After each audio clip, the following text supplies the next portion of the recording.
कार्यक्रम आयोजित केला आहे या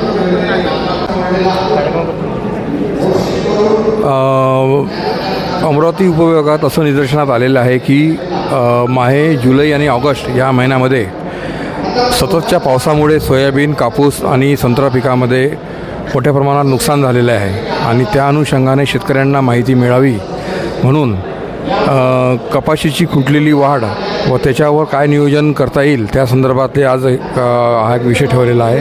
दुसरा विषय संत्रा फळ पिकामध्ये मोठ्या प्रमाणात फळगळ झालेली आहे, त्याची कारण मीमांसा करून त्यावर उपाययोजना सुचवण्यासाठी चा दुसरा विषय आहे. आणि तिसरा विषय सोयाबीन विषयक मार्गदर्शन आणि शेतकऱ्यांसाठी कृषी विभागामार्फत विविध योजना राबवण्यात येतात त्या अनुषंगाने मार्गदर्शन करण्यासाठी आजची कार्यशाळा आयोजित केलेली आहे.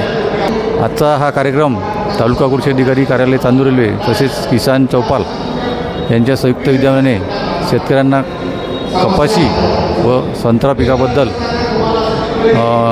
सर्व ज्ञान प्राप्त हो यासाठी जे संत्र्याची फळगळ आहे तसेच कपाशीवर बोंडअळी याबाबत मार्गदर्शन करता doctor Rajendra Wankhede sir RRC Achalpur तसेच KP सिंग सर इथचे सहाय्यक प्राध्यापक व प्राचार्य श्री डॉक्टर KP सिंग हे सुद्धा आलेले आहे.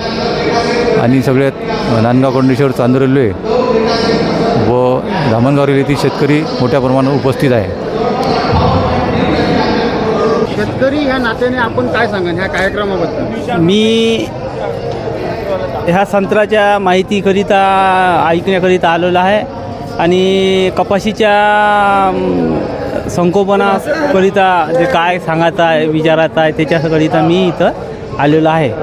आता त्याची माहिती ऐकून काय करायचं आहे त्याचं संगोपन ते मी पुढील याच्यात करणार आहे. तर आता ह्या पावसामुळं थोडं सोयाबीनच्या याच्यात पिवळा रोग आहे. एका पाण्यानं सोयाबीन जाण्याची शक्यता आहे. परिपूर्णच म्हणजे आता तर ह्या असं उन्हामध्ये तर खूपच हे होऊन राहिलं. जो कार्यक्रम सुरू आहे जो संदर्भात तुम्ही हा प्रश्न त्यांना विचारू शकता ना. आता आम्ही त्यांना प्रश्न विचारणार आहे.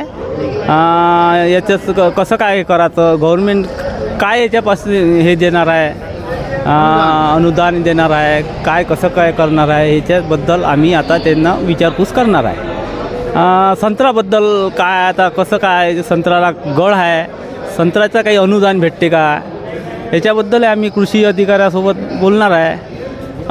हे ऊन तापून राहिली, पाणी नाही म्हणून ते आता करतो त्याचा विचार काय. नाव काय? प्रशांत साहेबराव शेळके.